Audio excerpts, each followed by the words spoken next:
Police called on me for blocking my own ranch gate. I inherited 680 acres of quiet Montana land, hoping for peace, until the HOA nailed a rent increase notice to my gate and called the police when I questioned it. That's when I learned their entire neighborhood sat on my property. And once I pulled the first old map from my attic, everything they built started to crack. Stick with me. This one doesn't end where anyone expected. If you've ever stood your ground against the wrong kind of power, drop a justice in the comments and hit subscribe to ride with me through the next fight for what's rightfully ours. The gravel crunched under my truck tires as I rolled to a stop at the top of the rise overlooking Ward Lake. 680 acres of pine ridges, cattle pasture, silent coves, and the old dam my grandfather swore would outlive us all. It was supposed to feel like coming home. After the layoff, after the divorce, after everything that cracked open the last year of my life, I thought this land might quiet the noise long enough for me to breathe again. I killed the engine, stepped out, and let the cold air hit me. For the first time in months, nothing demanded anything from me. No ringing phones, no deadlines, no lawyers spelling out what I'd lose next. Just the distant lap of lake water against rock. Then I saw it. A bright orange sheet was nailed dead center on my cedar gate, the one my uncle had carved by hand decades ago. The paper flapped with each gust, loud against the quiet. Rent increased. Pay immediately. For a second, I honestly thought it was a joke, some leftover notice from whoever managed the property before me. But the date was fresh. The ink hadn't even faded from the printer. Rent? On my ranch? I tore it off the gate and scanned it twice, then a third time, because none of it made sense. Bold letters, official-looking seals, an account number I'd never heard of, and a deadline circled in red. It read like something meant to intimidate someone into paying before asking questions. I didn't belong to any HOA. Hell, the nearest paved road was 4 miles away. No clubhouse, no community pool, no manicured lawns, just rough-cut land and a lake that stayed colder than sin until August. The notice claimed otherwise. According to it, I owed Silver Canyon Shores Homeowners Association 2 months of overdue community maintenance rent and an immediate increase effective this week.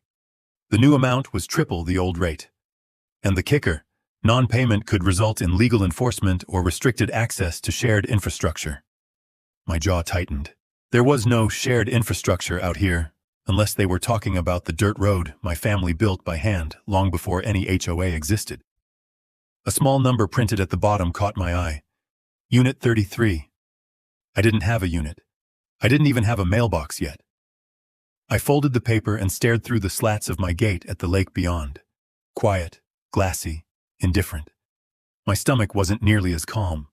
Something was off. Badly off. I walked the fence line, checking for more signs, half expecting to find a camera or a survey flag. Nothing but old wire, sun-bleached wood posts, and the same stubborn junipers my grandfather battled every spring. But the deeper I went, the more that orange notice burned in my hand. A rent increase? From an HOA I'd never signed with? On land I inherited free and clear? There was only one way that could happen. They believed they had authority here, and people don't believe that unless they've already been acting like they own the place. By the time I got back to the gate, the irritation had settled into something heavier. Suspicion. A sense that my fresh start wasn't going to stay fresh for long. The lake shimmered under the late morning sun, calm as if nothing had happened. But I kept staring at that orange sheet, feeling the weight of a question I didn't yet know how to answer. Why was an HOA charging rent on land my family had held for generations? I didn't get long to wonder. I had barely stepped onto the porch, sorting through a handful of keys I still hadn't matched to their locks, when the crunch of tires rolled up my driveway. Smooth, confident, entitled. Not ranch tires, not pickup tires, something polished, something that didn't belong out here. A white luxury SUV came around the bend, sunlight flashing off chrome. It stopped 10 feet from my porch, like it was pulling up to an appointment, rather than trespassing on a private ranch. The driver's door opened, and out stepped a woman dressed like she'd walked out of a magazine spread. Sharp white blazer, hair fixed so perfectly it didn't acknowledge the wind. Elaine Buckner, though I didn't know her name yet. But the look, cold, calculating, owning whatever ground she happened to stand on, told me everything I needed to know about the type. She clicked toward me across the dirt, heels punching soft holes into ground that had never carried shoes like that. "Mr. Ward?" she asked, though it wasn't a question, more like a verdict. "Depends who's asking." She extended a business card between two manicured fingers. "Silver Canyon Shores, Homeowners Association. Elaine Buckner, President. Of what?" We were miles from the nearest plastered neighborhood. "I trust you received our notice," she said, eyeing the crumpled orange sheet in my hand. "Rent increases are effective immediately." "Rent," I repeated. "On my ranch." She smiled, tight and dismissive. "On the shared access road your property uses. Silver Canyon maintains it. Therefore, you owe community maintenance rent, and you are behind." I stepped off the porch. That road was built by my grandfather, maintained by my uncle until the day he died. No HOA poured a single ounce of gravel into it. She didn't bother looking at the road. "That's not what the county maps show." Her confidence wasn't abrasive. It was surgical. Every word intended to cut something away. My rights, my ownership, my footing. I unfolded the orange notice and held it up. "I don't belong to your HOA. Never signed anything. Never agreed to anything." "You inherited the property," she said. "And with it, existing obligations. Your uncle was in arrears, substantial arrears. We've been patient. But with new ownership, we expect compliance." She said compliance like a threat wrapped in courtesy. "And doubling rent overnight?" I asked. "Inflation, maintenance backlog, usage fees, it's all itemized." Her gaze moved past me toward the lake shimmering behind the house. "This area has seen tremendous value appreciation. We're simply aligning costs." My irritation from earlier sharpened into anger. "You're charging me to live on my own land." She tilted her head slightly, the way someone does when they're indulging a child who doesn't understand paperwork. "As I said, county records reflect a shared use designation. If you believe they're incorrect, you're welcome to file an appeal. And in the meantime, you pay." She smiled again, this one colder. "Or enforcement measures begin." 30 days, Mr. Ward." She turned, already done with me, taking precise steps back toward her SUV. "Hold on," I said. She paused at the door, hand resting on the glossy handle. "Why did the notice list me as Unit 33? I don't have a unit number." "Oh." She gave a soft laugh. "All properties under Silver Canyon's jurisdiction require standardized identifiers. Yours was simply the next available. My ranch isn't under your jurisdiction." Her expression shifted, just slightly, like a crack forming under strain. "The county maps disagree. Perhaps you should review them." Then she got in, closed the door with a soft, expensive thud, and drove away, leaving a trail of dust rising behind the SUV, like smoke after a fuse has been lit. I stood there a long moment, holding the orange notice, watching the dust settle. County maps. Jurisdiction. Unit 33. Enforcement. None of those words belonged on my ranch. I walked back to the gate. The cedar boards were old, rough, carved with the initials of ward men who'd swung hammers here for over a century. My uncle's last message, "Keep what's ours," echoed in my memory. And suddenly it didn't feel symbolic. It felt literal. I glanced at the ridge where Silver Canyon Shores sprawled beyond my tree line, a place I'd never paid attention to until today. They weren't just mistaken. They were moving in. I looked down at the notice again, the red ink underlining the deadline, 30 days.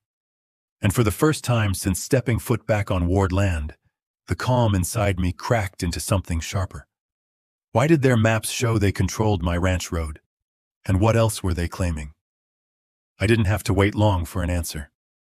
The next morning, before I even finished tightening the loose hinge on the barn door, a siren whooped once, short, official, demanding attention. A county cruiser eased down my driveway, tires carving clean lines through the dust that Elaine's SUV had stirred yesterday. Sheriff Luke Harlan stepped out, Tall, squared shoulders, hat pulled low enough to hide everything except the look of someone who's seen more disputes than he cares to referee. He rested one hand on his belt as he approached. "Morning, Colton," he said, voice steady. "Sheriff?" I wiped my hands on a rag. "What's this about?" "Well," he tapped the folder tucked under his arm. "Got a complaint from Silver Canyon Shores. Said you're obstructing a community easement." I stared at him. "What easement?" "They say the cattle gate on your north road blocks access used by their residents." I almost laughed. "That gate has been there longer than Silver Canyon's been a concept on a whiteboard." Harlan didn't smile. "Mind if we take a look?" We walked toward the cattle gate, the metal bars catching the morning light. Same hinges, same latch, same handmade sign my uncle had burned into the wood. Private ranch road. Ward family access only. Nothing ambiguous about it. Harlan crouched, examining the posts. "How long's this been in place?" "Decades. My uncle welded half these bars himself." He scratched his jaw. "That notice you showed me yesterday? Elaine has been filing reports like this for months. Claims the road serves Silver Canyon as a secondary ingress. Says your uncle agreed verbally." "Verbal agreements don't rewrite deeds," I said. He didn't disagree. "County maps do show something odd." He opened the folder and revealed a printed plat. A shaded corridor, labeled Shared Access Trail, cut straight across my driveway and along the north edge of my property. "That trail," I said, "is a ranch road. Always has been. Used for hauling winter feed and checking the dam runoff. Not according to this map." He flipped a page. "Elaine says you're blocking residents from using their legally recognized community path." My patience snapped. "I don't belong to their community." "I know." Harlan straightened, lowering his voice. "But Silver Canyon's lawyer pressed the complaint hard. Says they'll pursue injunctions if you don't open access." "For them to use my land," I said. He nodded slowly. "Looks like it." The sheriff wasn't the problem. He was stuck in the middle, same as anyone wearing a badge in a county where wealthy homeowners like to swing influence like a hammer. He closed the folder. "Look, Colton, I'm not here to threaten you, just documenting the report. But you need to know, they're gearing up for something. HOA lawyers don't file multiple complaints unless they're setting a foundation." I leaned on the gate, feeling the metal vibrate under my grip. "They've already doubled rent I don't owe. Now this." He exhaled. "You got paperwork to back your boundaries?" "Some. Need to dig more out." "Do it fast," he said, "because Elaine's not moving alone. That whole board backs her, and Silver Canyon pumps a lot of money into the county." There it was, the real threat. Not fines, not notices, influence. He tipped his hat. "I'll file my report, but keep your phone close. This won't be the last visit." As his cruiser rolled away, the cattle gate clanged shut behind me, louder than it should have been, like a warning bell rung by someone who already saw the next move coming. I headed back to the house, grabbed the box of keys again, and started searching through drawers, cabinets, closets, anywhere my uncle might have stashed old plats or deeds. If Elaine was building a case, I needed one louder. An hour later, I found nothing but dust, rusted nails, and receipts from the feed store. I was about to call it quits when my boot hit something hollow beneath the bedroom floorboard. I knelt, pried up the warped plank, and found a steel lockbox wedged between joists. Untouched for years. Heavy enough to mean something. The key from the ring slid in on the first try. Before opening it, I sat back on my heels, pulse thumping like the dam gates opening after a winter storm. If Elaine was manipulating county records, if Silver Canyon had rewired maps to claim my land, if the sheriff's warning meant what I thought it did, whatever was inside this box wasn't just history, it was leverage. I turned the key, the lock clicked, and the lid lifted with a slow, metallic groan. What lay inside made my breath catch. Old plats, bound maps, stamped documents, county seals from another century. My uncle's handwriting labeling parcels with firm strokes. A deed with a date that shouldn't still be legible. A map showing boundaries nowhere near what the HOA claimed. Proof, but more importantly, a secret that could rip Silver Canyon Shores apart. and I had just cracked open the first page. The steel box held more than old maps. It was a time capsule of a fight my uncle had clearly waged alone. A stack of plats lay at the top, their corners stiff but intact.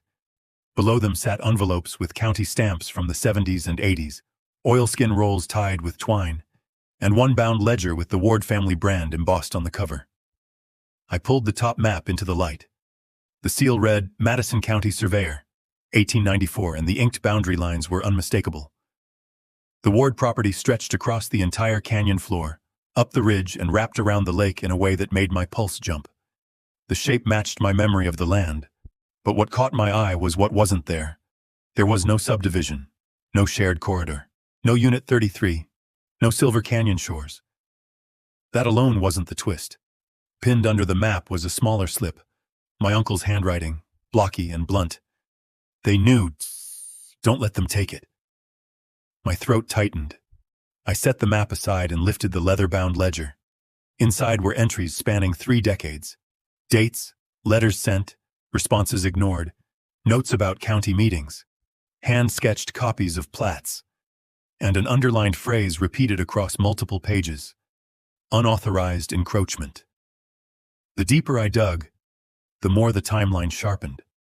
My uncle had started protesting the encroachment before the first Silver Canyon home was even built. He had warned county officials. He had flagged developers. He had demanded a boundary review. Every attempt had been dismissed, deferred, or buried. And then I found the map that changed everything.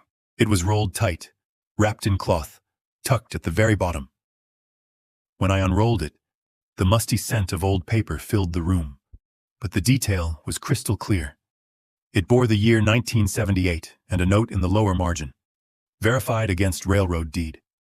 The boundary lines encompassed not just my ranch, not just the lake, but the entire footprint where Silver Canyon shores now sat. The subdivision, all 214 homes, every paved path, every community trail, every manicured lawn, they were all built inside Ward land. Not adjacent, not bordering, inside. The realization hit like a hammer blow. Elaine's confidence, her smirk, her absolute certainty that the county maps backed her. It wasn't built on ignorance. It was built on something deliberate. I dug again, searching for county correspondence. A thin envelope near the bottom held a series of letters stamped Received, County Assessor, each with revisions to parcel lines my uncle had challenged. In the margins he'd scribbled angry notes. Boundary altered without consent. Trail designation added fraudulently. They're preparing to absorb access road. I sat back, the weight of the discovery filling the room like pressure before a storm. This wasn't a misunderstanding. Silver Canyon hadn't simply grown over a boundary by mistake. Someone had engineered this, rewritten lines, pushed paperwork through bureaucratic cracks, and relied on my uncle's isolation to keep him from mounting a full defense. And now they thought I was alone too. A car door slammed outside. The sudden noise snapped me upright. I shoved the maps back into the box and slid it under the bed before stepping into the hallway. A silhouette passed the front window, broad-shouldered, official. Another knock. Firm, impatient. I opened the door to find Sheriff Harlan again, this time with a tension in his posture I hadn't seen before. "Colton," he said, voice low. "Elaine filed a second complaint. Claims you're tampering with community property by closing access to a shared route." "That's a lie," I said. He rubbed his brow. "I figured, but she's citing county maps as proof, and until we can verify otherwise, I'm required to document the report." I studied his face. He wasn't siding with her. He was bound by the paperwork. Paperwork I now knew had been manipulated. "I found something," I said quietly. "Maps. Deeds older than Silver Canyon.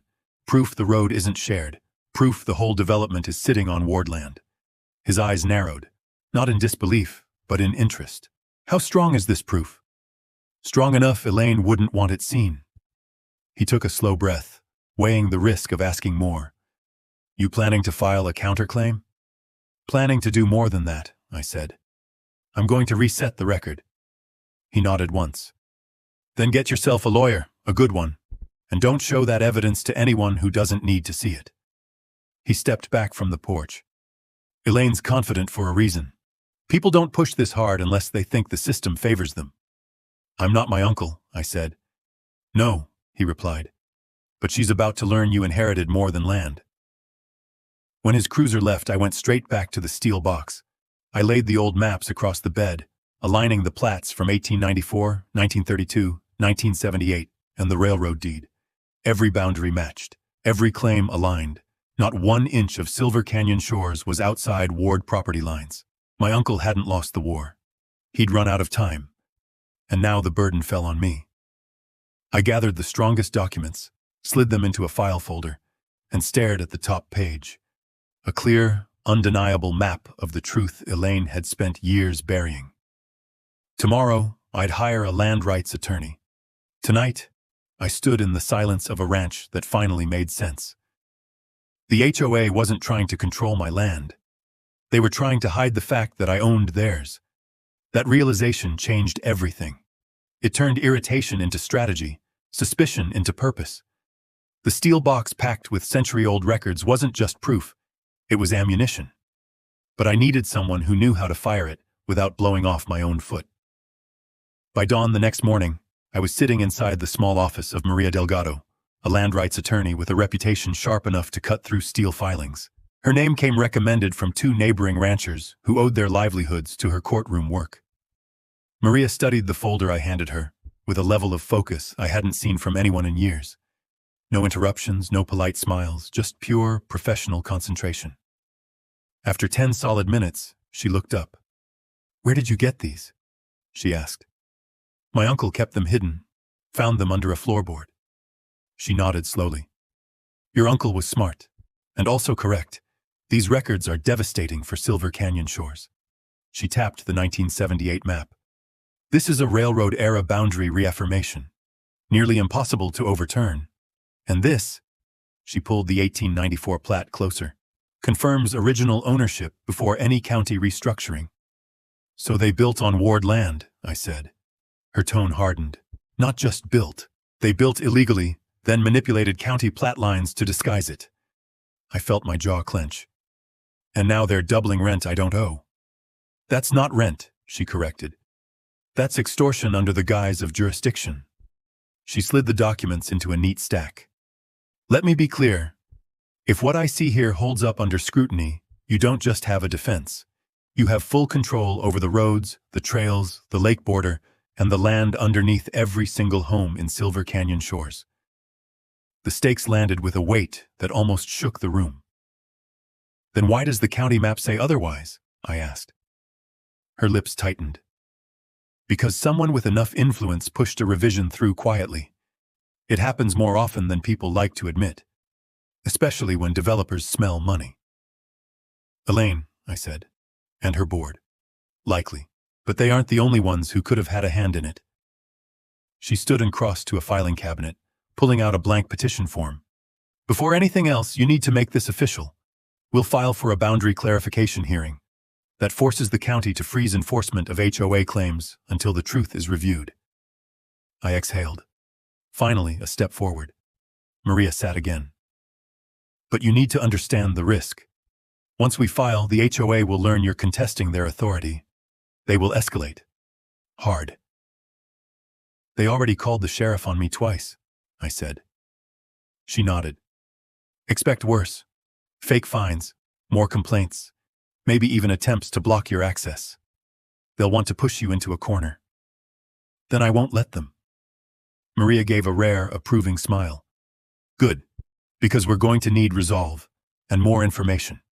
She picked up the steel box, weighing it. "This is strong evidence. But we need corroboration, survey data, historical tax records, boundary witnesses if possible."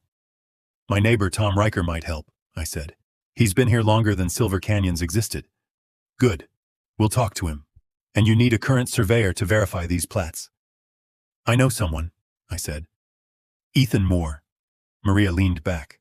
"Perfect. Ethan's thorough. Judges trust his reports." She pulled out a legal pad and scribbled notes. "Here's our plan. First, I'll start drafting the petition and request archived county maps. Second, you gather anything else your uncle left behind. Letters, receipts, anything referencing encroachment. Third, schedule Ethan to run a boundary check as soon as possible. What happens after that? I asked. She looked me in the eye. Then we prepare for the HOA's retaliation. My pulse kicked. You're sure they'll hit back?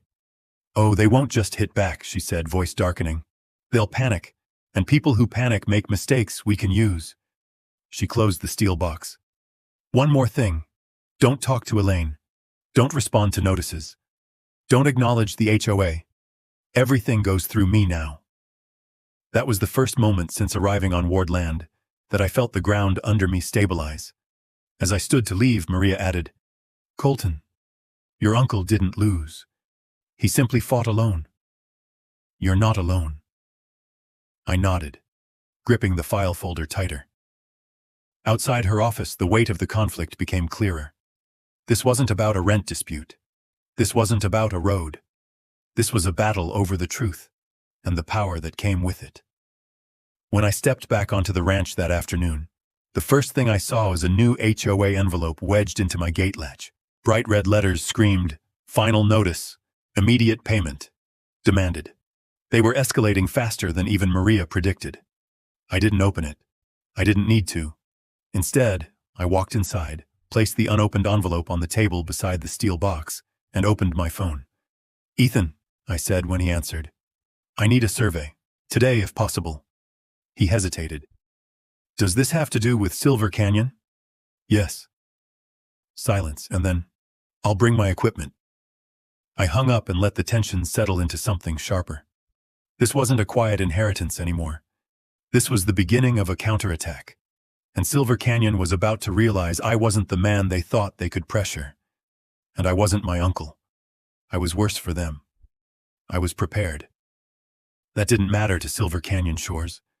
By the time Ethan's truck pulled up with his survey gear, the HOA had already escalated, fast. 3 more envelopes hung off my gate.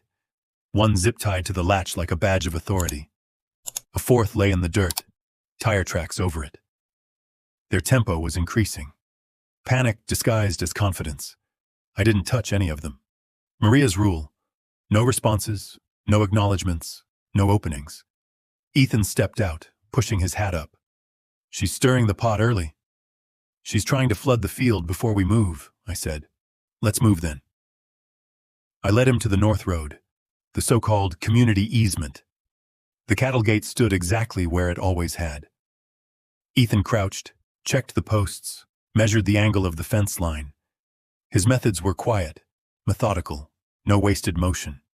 Every point he flagged was another nail in Silver Canyon's narrative.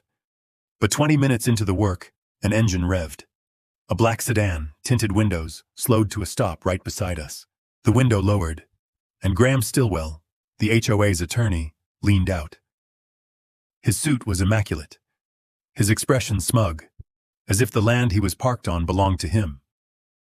Well, he said, if it isn't unauthorized surveying. Ethan didn't even look up. Surveying requires a complaint, he replied coolly.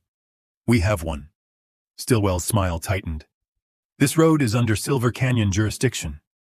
Any surveying done here must be approved by the board. It's on Ward property, I said. He turned his gaze to me, sharp as a blade. According to the maps filed with the county, it is part of our maintained trail network. That map is fraudulent, I said. Strong word, Mr. Ward. He lifted a brow. Be careful where you aim it. Ethan stood, brushing dirt off his hands. Your map doesn't override century-old plats. Stillwell's eyes narrowed. Century-old plats have been superseded many times. Not legally, Ethan shot back. The attorney stepped out of his car, closing the door with a controlled click. Mr. Ward, you are already in violation of several HOA mandates. Now you're adding unauthorized improvements to a shared access point. If you continue interfering, we will pursue injunctions and damages. I stepped closer. You've files filled with made-up fines. I have deeds older than your entire subdivision. For the first time, his confidence flickered. Only for a moment. Then, whatever fantasy you believe your uncle documented, it won't hold up. Silver Canyon is recognized by the county. Ethan snorted. Not for long. Stillwell shot him a glare before turning back to me. This is your final warning. Comply or we escalate.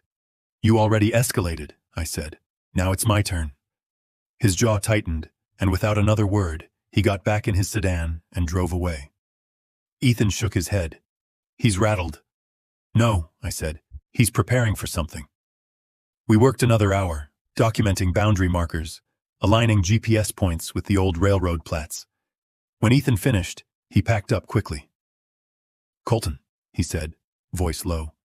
These markers, they match your uncle's records line for line. When I file this report, it's going to detonate their case. And they know it? Oh yeah. That's why they're pushing so hard. As he drove off, I headed back toward the house. But something felt different. Off. Wrong. It took me 30 seconds to understand why. The concrete planters, 2 massive blocks, freshly placed, sat directly across my driveway, blocking entry. My gate was now useless. Their message wasn't subtle. We control access, not you. A laminated HOA notice taped to the planter read, unauthorized road closure. Corrective action taken. They had physically walled off my home. My anger didn't flare. It solidified. Cold. Focused. This wasn't a misunderstanding. It was a message. Before I could even pull out my phone to call Maria, another vehicle approached. Not a sedan. A patrol SUV. Sheriff Harlan stepped out again, expression tired but alert. I figured you'd call me before long, he said. You see what they did? Yeah. He tapped the planters with his boot. They reported a hazard created by the landowner and said they used temporary barriers to restore safe passage. This blocks my passage. He nodded. I know, but on paper, they're claiming road authority. They're lying, Luke. I know that too. But until your attorney files, I'm stuck documenting and keeping the peace. This isn't peace, I said. No, he agreed. It's pre-war.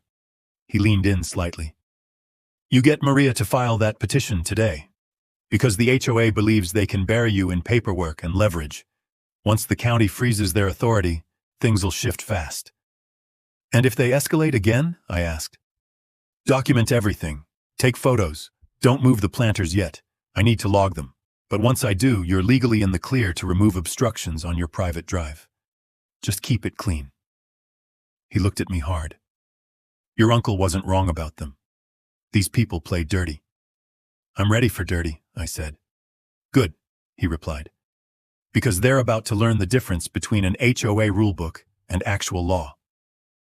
That evening, after the sheriff left, I called Maria. They blocked your drive? She repeated, voice sharpening. Perfect. Perfect? Yes. It proves misuse of authority, harassment, interference with private access. Send me pictures, every angle. I sent them. And Colton? Yeah? Tomorrow we hit back.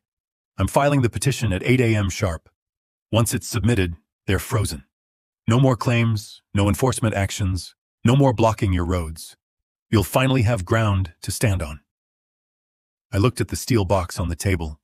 The old maps spread like a quiet army. I'm ready. Maria paused.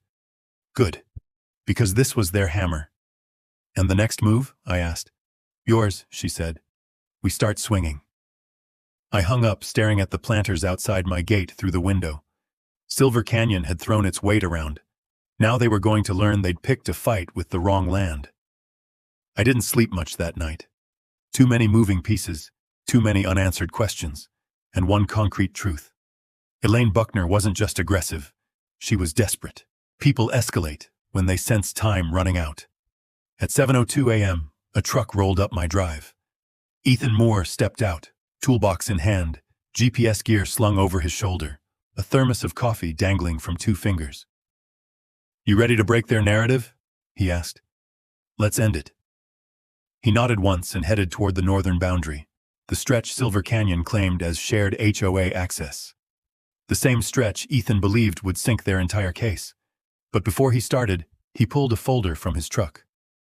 Maria sent over the preliminary injunction paperwork, he said. File goes in today. After that, they can't touch you. I opened it. Clean, tight, surgical. Maria never wasted ink. Good, I said. Because they blocked my road yesterday. Ethan's eyebrows shot up. That's textbook abuse of authority. Judges hate that. Then he smirked. Let's give them something better to hate. We walked out to a clearing, where the rusted remains of the old ward fence line still held their place after a century. Ethan unboxed the GPS stakes, paced out a grid, and started marking points, one precise beep at a time. Colton, he said, after checking the fourth coordinate. These points align perfectly with the 1889 survey. And the HOA's map? Not even close. He planted the first bright orange stake into the ground. The sound rang sharp, final. Point 1, he said. As we moved along the ridge, the truth of it unfolded piece by piece, each stake another blow to the HOA's fabricated boundaries. By stake number 3, the tension in my chest had shifted into something like vindication. By stake number 8, Ethan was grinning. Colton, every home built along the south curve? He said. What about them? They're all sitting inside this line. On ward land? Squarely. I took a slow breath. This wasn't a victory. It was a magnitude they couldn't erase. A mistake that had been buried under convenience and power. And we'd just proven it with 110-year-old numbers. As we advanced toward the final point, a familiar sound interrupted us. An engine. Moments later, a sleek white SUV rolled up, the same one that had delivered threats to my porch. The door swung open, and HOA President Elaine Buckner stepped out, sunglasses on, posture rigid. You can stop what you're doing, she said immediately. You have no authority to conduct surveying on HOA property. Ethan didn't even pause. He drove another stake. This isn't HOA property. Elaine's voice sharpened. Those markers are a violation. Remove them now or I'll have security. Security? Ethan snorted. Lady, this is a civil matter, not a mall parking lot. I stepped toward her. We're establishing boundaries, actual legal ones. The HOA boundaries are already established, she snapped. Filed with the county. And superseded by the deeds in my possession, I said, which Maria will be filing into court today. Elaine's jaw tightened. I don't care what old papers you've dug up. Those houses have existed for 20 years. That's established use. And established trespass, Ethan corrected. For a moment, her veneer cracked. Fear flickered behind her sunglasses. Then the steel slammed back into place. You're making a mistake, she said quietly. One you won't be able to walk back. She turned and left as abruptly as she'd arrived, her SUV kicking up dust behind her. Ethan exhaled. That's the sound of someone who knows she's losing the board. We continued the circuit, finishing the final quadrant around noon. When he stitched the coordinates together, Ethan stepped back and let the reality settle between us. A perfect outline of the original ward property, and every house in Silver Canyon Shores sat inside it. He whistled. Colton, this is nuclear. I know. No, he insisted. You don't. This isn't just a boundary dispute. This is a full development built without a legal foundation. If this goes to court, the HOA loses jurisdiction immediately. Residents lose their leverage. You gain total control of the land under the entire subdivision. And Elaine knows that? She knows enough to be terrified. We hauled the equipment back to his truck before he handed me a printed preliminary map. The lines were unmistakable, undeniable, a century-old truth resurrected. You understand what comes next? He asked. Yes. Court. And after court? I negotiate with the residents, not with her. Ethan nodded approvingly. Good. Because the judge won't appreciate scorched earth. But she will appreciate accuracy, proof, and stability. You've got all three. He shut his truck door, window rolling down as he prepared to leave. Colton, once I file this, the storm's going to hit hard. Get ready. I am. He drove off, but as his tailgate disappeared over the bend, I felt the shift. Not fear, not even satisfaction, control. For the first time since stepping foot on ward land, I wasn't reacting. I was moving the pieces. I walked back toward the house, Ethan's map under my arm, and paused at the gate where the planters still sat. They'd walled me in. Now I had the map that walled them out. The next step was simple. Put the truth in front of a judge and watch everything Silver Canyon built collapse under its own lies. That promise stayed with me the entire morning of the hearing. Not hope, certainty. Ethan's finalized boundary report, Maria's petition, the sealed railroad plats, the tax chain, everything lined up like a row of dominoes waiting for the first tap. But Silver Canyon wasn't going quietly. When I reached Brooke County Hall, a crowd had already formed on the steps. HOA board members, residents clutching folders, a few filming on their phones. Reporters stood near the entrance. Word had gotten out. And standing at the top of the stairs, flanked by 2 board members, was Elaine Buckner. Blue suit, stiff posture, a smile stretched too thin. "Mr. Ward?" she called down, voice carrying. "I do hope you're here to resolve this peacefully." I walked past her without a word. Today, she wasn't the authority. She was the defendant who didn't know it yet. Inside the courtroom, Judge Ruth McCready presided from the bench like a stone carved into human shape. Sharp-eyed, unmoving, patient in a way that suggested she'd seen every trick in the book twice already. Maria sat beside me, papers neatly arranged, every tab color-coded. "Stay calm," she whispered. "They'll come out swinging." She didn't have to warn me. Stillwell rose first, voice smooth as polished glass. "Your Honor, this entire dispute stems from an individual misinterpreting historical documents. The Silver Canyon Shores HOA has maintained, repaired, and lawfully operated its community infrastructure for over 20 years. The petitioner, Mr. Ward, arrived recently and has attempted to disrupt established use, even blocking vital community access." He held up photos of the concrete planters they'd placed across my driveway as if I had installed them. McCready lifted a brow. "And you claim this obstruction belonged to Mr. Ward?" "Yes, Your Honor. Our board acted only when—" "No," she said, flat. "Answer the question. Did you place the concrete barriers or not?" Stillwell froze for half a heartbeat. "We temporarily intervened for community safety pending clarification of land boundaries." She wrote something down.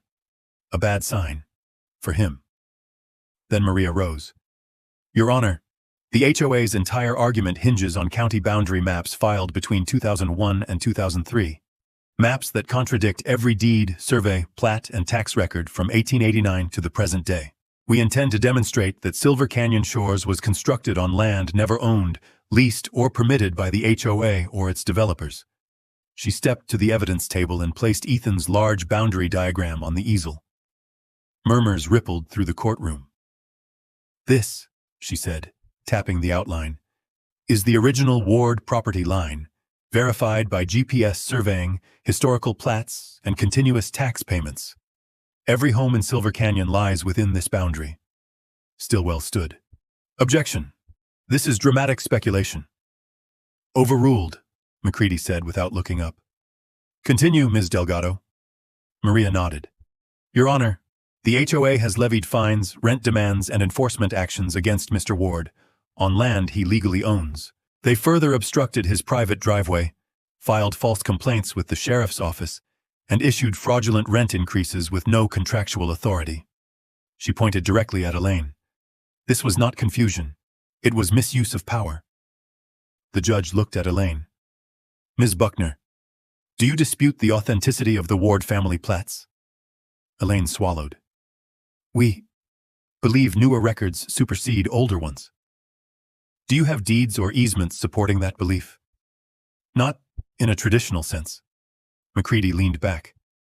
"Explain what you mean by traditional," Stillwell interjected. "Your Honor, the community operates under implied rights and historic use. Residents have relied on the current boundaries for decades. And reliance," McCready cut in, "is not ownership."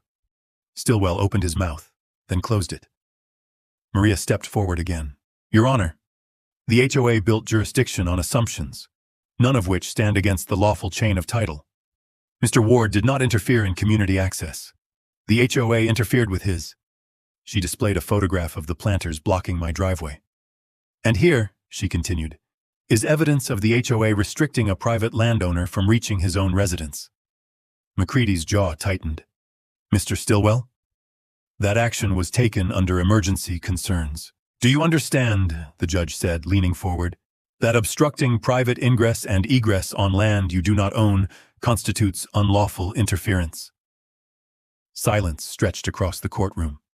Even the reporters stopped typing. Your Honor, Stillwell finally said, we acted with the information available to us. No, she snapped. You acted with authority you never possessed. Elaine shifted in her seat, face pale. McCready shuffled the documents slowly, carefully. When she spoke again, the room held its breath. The deeds are clear.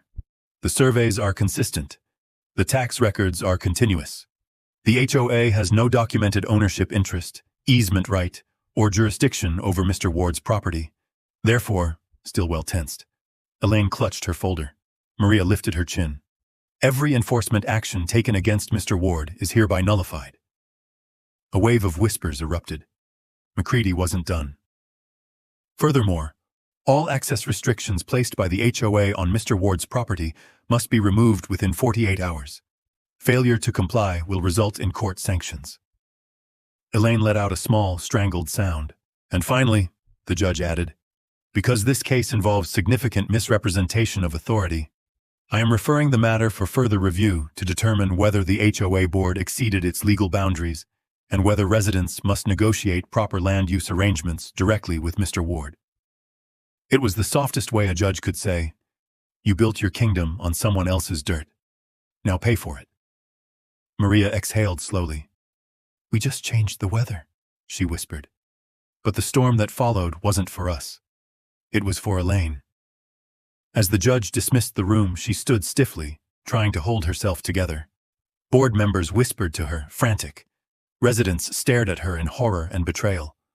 Her authority, her entire identity, had been carved out from under her with one ruling. The cameras caught every second. I walked past her on my way out. She didn't look at me, or maybe she couldn't. This wasn't the victory. It was the turning point. The real consequences were still coming.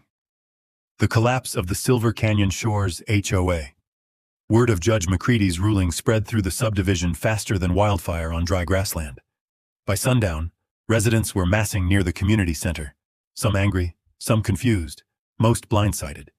Their HOA president had assured them for years that everything was airtight, legal, protected. Now the foundation of their entire neighborhood had dissolved in one courtroom afternoon. Maria called me the next morning. Prepare yourself, she said. The residents are going to want answers. Not from me. From you. They should be talking to Elaine, what I replied. They will, she said, after they're done watching her implode. And implode she did. At noon, Maria and I drove toward the Silver Canyon Community Hall. The moment we pulled into the subdivision, you could feel it. An entire neighborhood holding its breath. Residents stood in clusters on sidewalks. Some held HOA newsletters. Some clutched copies of McCready's ruling, printed from Facebook posts. All of them tracked us as we rolled past. At the hall entrance, Sheriff Harlan stood guard, not for me, but to keep the peace. Ward, he muttered as we approached, you're about to walk into a nest with the stick still in your hand. I nodded. I didn't stir them up. No, he said. You just uncovered the truth. That's worse. Inside, chaos churned through the room like a storm. Shouts, accusations, questions fired rapid fire. How long did you know? You said the land was HOA managed. What about our fees? Were those even legal? Do we owe him rent now? What happens to our deeds? And at the front of the room, Elaine Buckner, red-faced, hair disheveled, flanked by board members who were suddenly keeping several inches of distance from her. She slammed a binder on the table. Everyone calm down. The judge's ruling is only preliminary. Maria leaned toward me. That's a lie. Elaine pointed at the crowd. We will appeal. The community is safe. Your homes are safe. Mr. Ward is trying to extort. Enough! A woman from the back stepped forward. Mid-60s, firm shoulders, sharp eyes. Elaine, we heard the judge. She said the land wasn't yours. Not the HOA's, not the developers. You built this place on someone else's property. That's not... Another resident chimed in. Did you even know? Or did you hide it? Suddenly, 15 people were shouting at once. Sheriff Harlan raised a hand. Let's bring this down. Mr. Ward is here. He'll speak. Then Ms. Delgado will clarify the legal situation. Elaine scoffed loudly. Why should he address us? He's the cause of this mess. I stepped forward. No, Elaine. You caused this. The room fell into a brittle silence.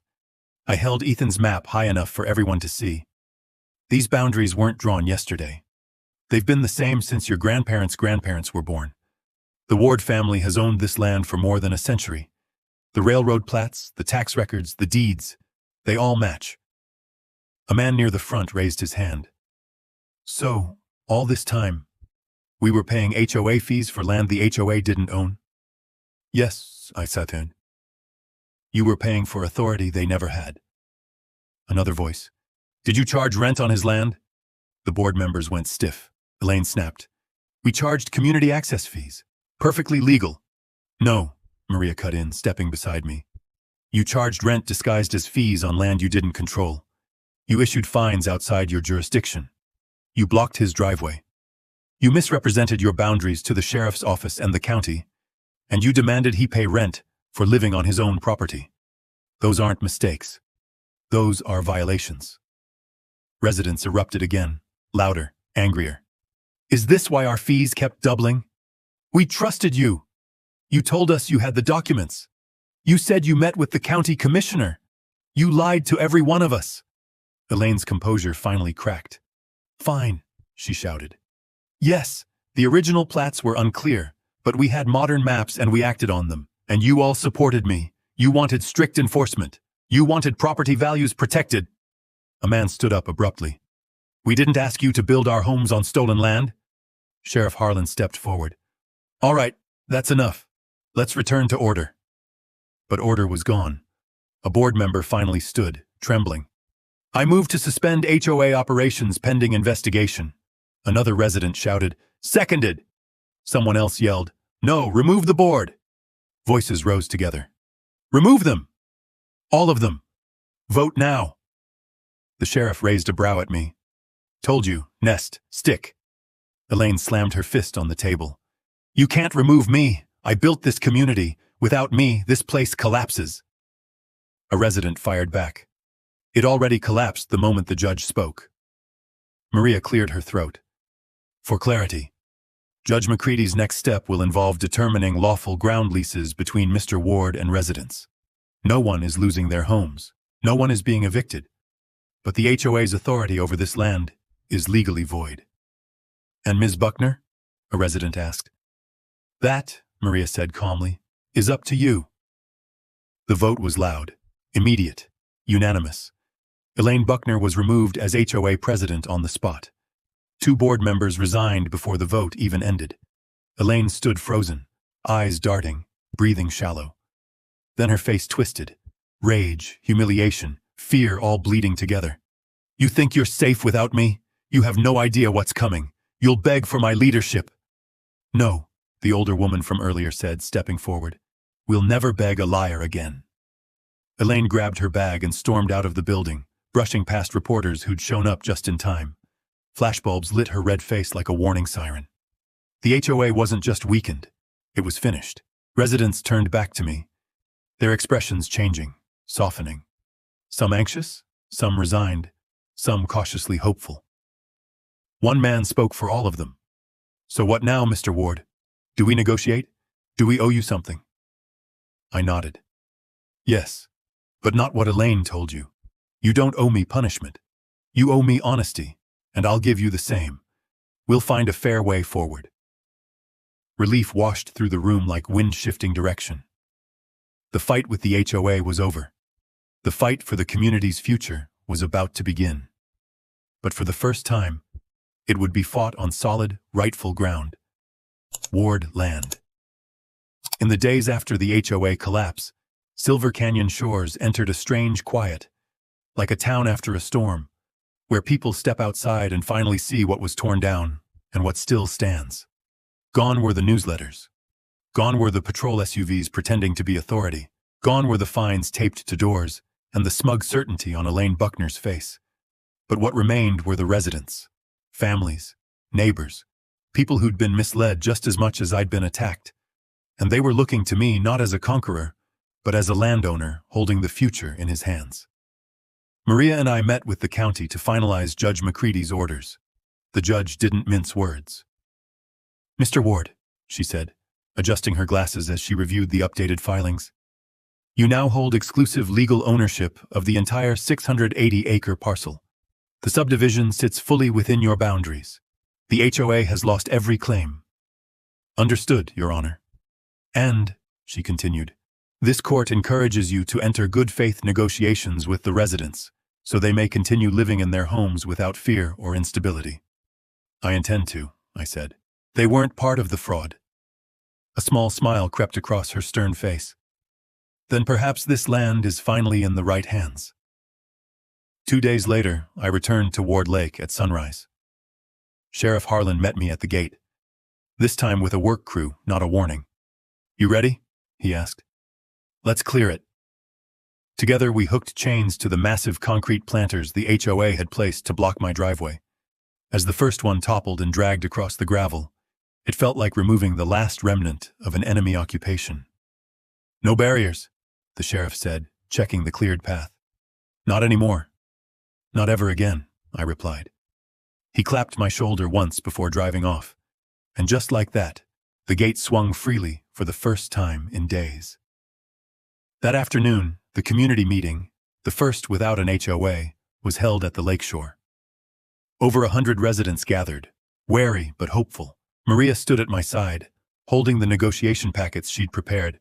Fair ground leases, honest terms, predictable costs, no traps. When the crowd settled, I stepped forward. "You've all been through hell," I began. "You were told lies. You were pressured with rules that weren't real. Your money went places it shouldn't have. And your trust was violated by people who used authority they never earned." A few residents nodded. Some looked down. Others stared straight at me, wanting to know if the next words were friend or foe. "I'm not here to punish you," I continued. "I'm here to make sure the fraud that hurt all of us never happens again." A man in work boots spoke up. "So, what do you want from us, Mr. Ward?" "Honesty," I said. "Respect, and a fair agreement that keeps you in your homes while recognizing the land is Ward land now and always has been." Maria held up the packet. "These terms are stable, predictable, and a fraction of what the HOA extracted.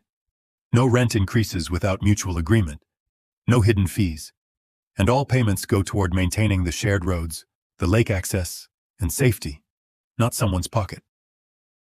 A woman with a stroller lifted her hand. "But, we stay?" "You stay," I said. "Every one of you who wants to." The tension in the air eased. Shoulders dropped. A quiet murmur passed through the crowd. Then the older woman who'd confronted Elaine stepped forward. "Mr. Ward, thank you for not doing to us what she did to you." I shook my head. "Your fight was with her. Mine was with the truth." One by one, residents approached the tables, reviewing the agreements. Some shook my hand. Some apologized. Some simply nodded, still processing what their lives had become in a matter of days. But no one walked away angry. No one stormed out. No one accused me of anything. Instead, for the first time since inheriting the ranch, I felt something settle inside me. Peace. A week later, the final signatures were complete. Silver Canyon Shores had become something new, something honest. A community that lived on Ward land, with Ward permission, Ward terms, and Ward fairness. The old HOA office was boarded up. Elaine was under investigation for misrepresentation and misuse of community funds. Her board had scattered. Their authority was gone like dust on the wind. And I stood where my uncle once stood, at the ridge overlooking the lake, holding the steel box that started everything. His maps, his notes, his fight. "You kept us out of the dark," I whispered. "Now it's finished." Maria joined me at the overlook. "Your uncle would be proud." "He'd probably say I took too long," I joked. Maria smiled. "Colton, you rebuilt more than a ranch." Below us, kids played on the lakeshore. Neighbors talked without fear of fines. The roads were quiet, not patrolled. The water shimmered without HOA restrictions or fake regulations dictating who could stand where. This was the land as it was meant to be. Open, honest, free. A new dawn over Ward Lake. The longest fight of my life had ended not with revenge, but with justice. And justice, I realized, isn't always loud. It doesn't need flashing lights or harsh words. Sometimes justice is the simple, steady return of truth, like water finding its rightful path, quiet but unstoppable, just like Ward land, just like Ward legacy, just like Ward justice. If you've ever stood your ground for what's yours, drop a yes in the comments so others know they're not alone. And if stories about truth, land, and quiet perseverance speak to you, subscribe and ride with me for the next one.